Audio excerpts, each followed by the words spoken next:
Le 26 janvier, je n'étais pas à Paris, j'étais en Poitou-Charentes. Non, il était à Paris le 26 janvier, il y a des photos. Le document produit par Mediapart, il existe une forte probabilité qu'il soit un faux.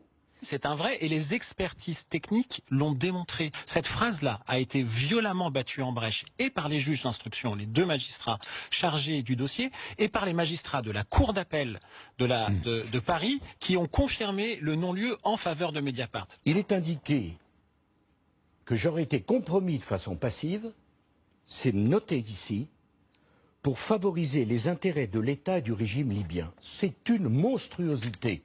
Qui a vendu des armes à Kadhafi? C'est la France de Nicolas Sarkozy. Qui voulait vendre du nucléaire à l'ancien État paria, l'ancien État terroriste? C'est la France de Nicolas Sarkozy. Les deux prétendus signataires du document, libyens, M. Moussa Koussa et M. Béchir Saleh, ont tous les deux dit de la façon la plus formelle que ce n'était pas leur signature et que ce document était un faux. Alors Moussa Koussa a dit deux choses.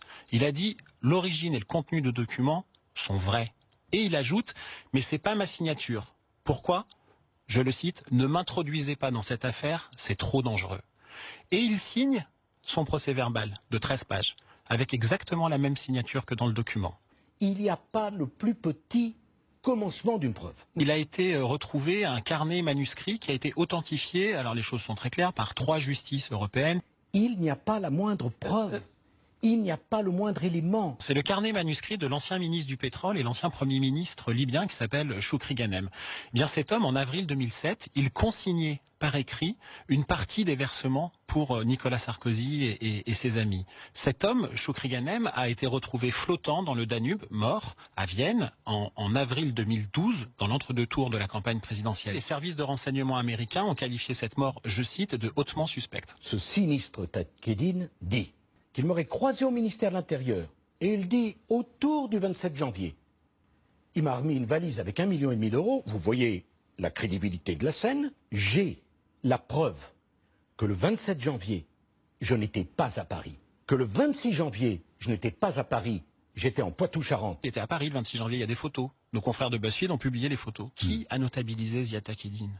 C'est Nicolas Sarkozy. Qui partait en vacances sur le yacht de Ziad Taqieddine? C'est Brice Hortefeux. Brice Hortefeux est mon ami depuis tant d'années. S'il a eu des rapports avec tel ou tel, il s'en expliquera. Mais je ne peux pas être moi-même accusé au titre des liens que j'ai avec tel ou tel et de ce qu'aurait pu ou pas faire tel ou tel. Il faut des preuves.